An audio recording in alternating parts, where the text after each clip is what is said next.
can I explain this moment that we're in? I'm hearing heaven calling me higher than I've ever been. And I cannot speak, just presence surrounds me. It's indescribable, it's undeniable. I'm trembling cause you Tuhan, saudara-saudara sekalian, apa kabar? Sudah hampir sebulan kita tidak ketemu, dan of course saya miss all of you gitu loh, benar-benar kangen sama semuanya. Tapi kita akan terus kita keep in touch dan kita on air terus, dan supaya firman Tuhan bisa menguatkan kita dan membungkus kita dengan tali kasih sayang Yesus yang begitu luar biasa. Oke, hari ini saya mau sharing sedikit tentang angin libut ya, di Matius 8 ayat 23. Lalu Yesus naik ke dalam perahu dan murid-muridnya pun mengikutinya. Sekoyong-koyong mengamuklah angin libut di danau itu, sehingga perahu itu ditimbus gelombang, tetapi Yesus tidur. Maka datanglah murid-muridnya membangunkan dia, katanya, Tuhan, tolonglah kita binasa. Ia berkata kepada mereka, mengapa kamu takut? Kamu yang kurang percaya. Lalu bangunlah Yesus, menghadik angin dan danau itu. Maka danau itu menjadi teduh sekali. Dan heranlah orang-orang itu, katanya, orang apakah dia ini sehingga angin dan danau pun taat kepadanya. Mari kita berdoa. Terima kasih Tuhan Yesus atas firman Engkau. Urapi hamba Engkau, dan Tuhan biarlah firman Engkau bisa menguatkan kami semuanya. Dalam nama Engkau Tuhan Yesus kami telah berdoa. Amin. Saudara sekalian, kita berpikir, ini saya baru baca satu artikel, yaitu pendeta ini mengupas agak sedikit seru ya. Jadi saya mau sharing dengan saudara semuanya. Kenapa Yesus bisa tidur di perahu? Nah, karena sesudah masuk ke perahu, murid-murid Yesus itu mulailah ngobrol. Bagaimana dahsyatnya Tuhan, bagaimana ini itu. Mereka saking serunya, pembicaraan mereka itu tidak mengikutkan sertakan Yesus. Dan apa yang terjadi? Mereka tidak ngobrol dengan Tuhan. Dan akhirnya apa yang terjadi? Ya, Yesus tidur. Nah, hari ini begitu juga kehidupan kita. Kita punya hidup ini seperti perahu yang menjalan terus ke depan. Nah, di mana kalau kita punya kehidupan, pikiran kita, hati kita mulai masuk ke dalam pikiran duniawi, Tuhan pasti akan tidur. Nah, kamu katakan, oh Pastor Amin, makin mana? Tidak duniawi, kan kita hidup di dunia ini. Iya, kita hidup di dunia ini. Kita harus kerja, kita harus usaha, kita harus mengurusin keluarga. Itu nggak ada masalah, nothing wrong gitu loh. Tapi yang wrong itu adalah di mana hati kita sudah mulai dingin terhadap Yesus. Di mana pikiran kita sudah tidak lagi mempunyai interest untuk apa? Bicara tentang kerajaan Allah. Di mana kehidupan kita mulai clubbing, mulai kehidupan kita judi, mulai kehidupan kita nonton film yang tidak benar di internet, mulai kita jauh dari Tuhan, mulai kita merasakan seminggu sekali ke gereja itu terpaksa, mulai kita cinta dunia lebih besar daripada kita cinta Yesus. Di 1 Yohanes 2 ayat 15 mengatakan, janganlah kamu mengasihi dunia dan apa yang ada di dalamnya. Jikalau orang mengasihi dunia, maka kasih akan Bapa tidak ada di dalam orang itu. Sebab semua yang ada di dalam dunia, yaitu keinginan daging dan keinginan mata serta keangkuhan hidup, bukanlah berasal dari Bapa, melainkan dari dunia. Kita lihat, murid-muridnya ini semuanya manusia. Mereka itu mau bicara, gue kalau memang Tuhan udah datang, waduh gue mau jadi ini, gue mau jadi itu. Tuhan begitu luar biasa, Tuhan Yesus bisa gini.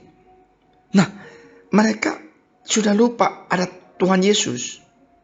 Mereka asik karena kan Petrus itu jago nelayan kok dia. Dia nggak butuh Yesus kok. Nah mulailah kita ini jauh dari Tuhan, merasakan kedagingan kita sanggup, kita lupa Tuhan. Dan di Yohanes 3 ayat 31 dikatakan, siapa yang datang dari atas adalah di atas semua. Siapa yang berasal dari bumi termasuk pada bumi dan berkata-kata dalam bahasa bumi. Siapa yang datang dari sorga adalah di atas semuanya. Ya, nah inilah yang saya suka mengatakan, waktu kita bertobat, kita cinta Tuhan, kita dirubah total. Dulunya duniawi terus, sekarang kita berubah tentang bagaimana pelayanan, bagaimana Tuhan Yesus begitu baik terhadap kita. Mulai kita berubah, kita begitu jatuh cinta sama Tuhan. Tapi lama-kelamaan kita jauh dari Tuhan. Mulailah angin akan datang dalam kehidupan kita. Hari ini kita juga baca firman Tuhan 2 Korintus 2:14. Tetapi manusia duniawi tidak menerima apa yang berasal dari Roh Allah, karena hal itu baginya adalah suatu kebodohan dan ia tidak dapat memahaminya, sebab hal itu hanya dapat dinilai secara rohani.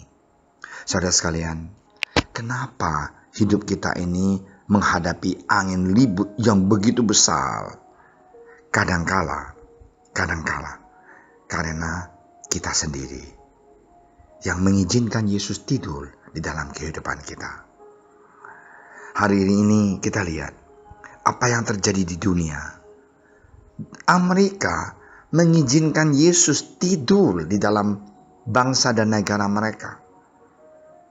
Kenapa saya mengatakan begini? Bayangkan, saya dengar Brother Sister White bicara. Dulu waktu mereka sekolah di SB, SD, SMP, SMA, diharuskan untuk ada devotion, ada tiap pagi ada doa, ada Alkitab. Uang mereka pun uang Amerika. In God we put our trust. In God we trust gitu loh. Nah, berapa puluh tahun ini mulailah manusia sombong. Buat apa bicara tentang agama di White House? Buat apa bicara agama di sekolah? Buat apa di kampus bicara tentang agama? Semuanya buang. Alkitab tidak usah lagi di sekolahan. Lihat sekarang. Puluhan ratusan ribu orang meninggal dalam 1 bulan. Tidak pernah terjadi di sejarah Amerika yang begitu kejam, bahwa begitu luar biasa musibah dan angin ribut ini yang terjadi. Kenapa? Manusia mulai sombong. Mulai merasakan saya tidak butuh Tuhan. There is no God. Me, I am the God. Gitu. Betul kan? Mereka merasakan mereka pintar. Mereka tidak usah Tuhan Yesus lagi. Teknologi canggih. Semuanya robot. Semuanya bisa. Maaf ya. Katanya mau ciptakan manusia. Laki-laki menjadi perempuan juga bisa operasi.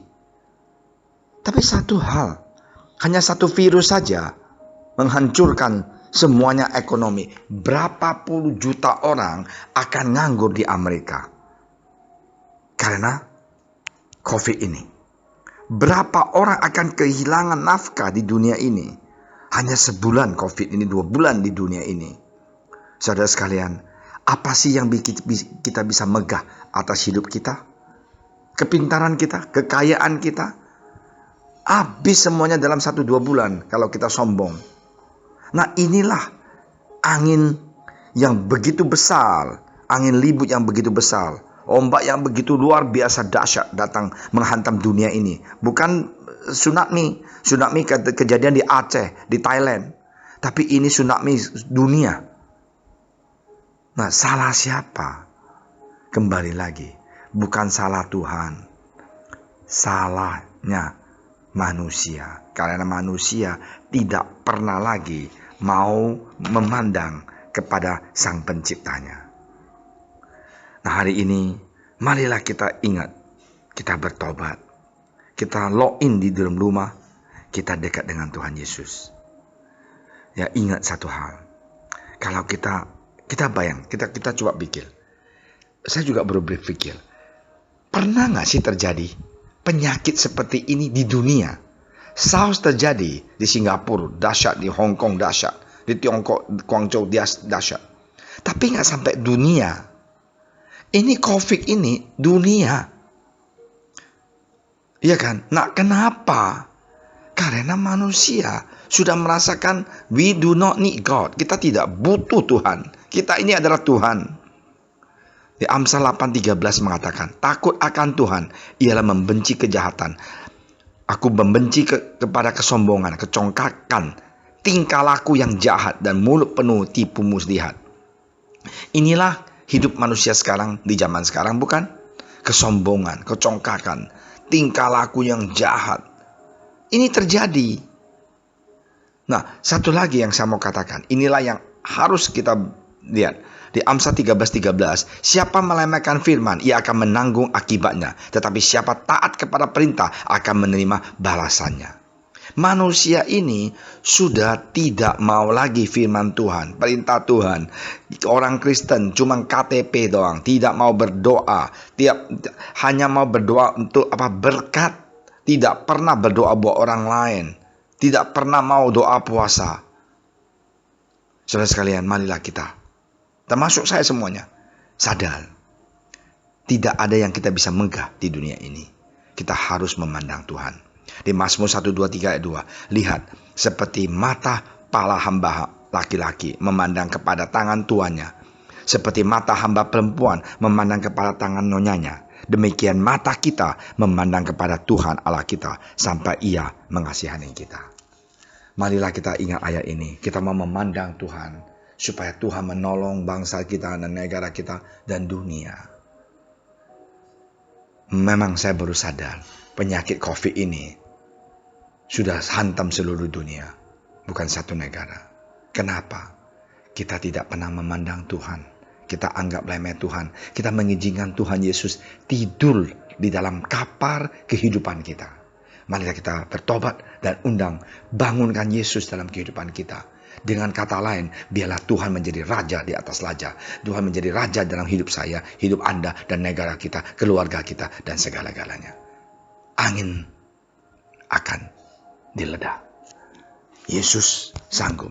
Dia sanggup. Hanya Dia yang sanggup. Ya, angin dan danau pun taat kepadanya. Setiap problem Anda, semuanya, keluarga Anda, finansial Anda, pelajaran Anda, studi Anda, segala pekerjaan Anda, usaha Anda, segalanya Tuhan sanggup. Tuhan sanggup. Dia pasti sanggup. Ya. Angin dan danau pun taat kepada Dia. Mari kita memandang Dia. Ya, Tuhan Yesus, Dia pasti akan tolong kita. Dia pasti akan tolong kita. Supaya angin ribut dalam kehidupan kita menjadi teduh sekali. Mari kita berdoa. Terima kasih Tuhan Yesus atas firman Engkau. Berkatilah anak-anak Engkau dimanapun kita berada. Lindungi dan jagalah kami. Terima kasih Tuhan Yesus. This moment will not pass me by. 'Cause I'm in love with you. In all of you, I'm giving everything up. Giving everything away. Lift your voice tonight. I'm giving everything away.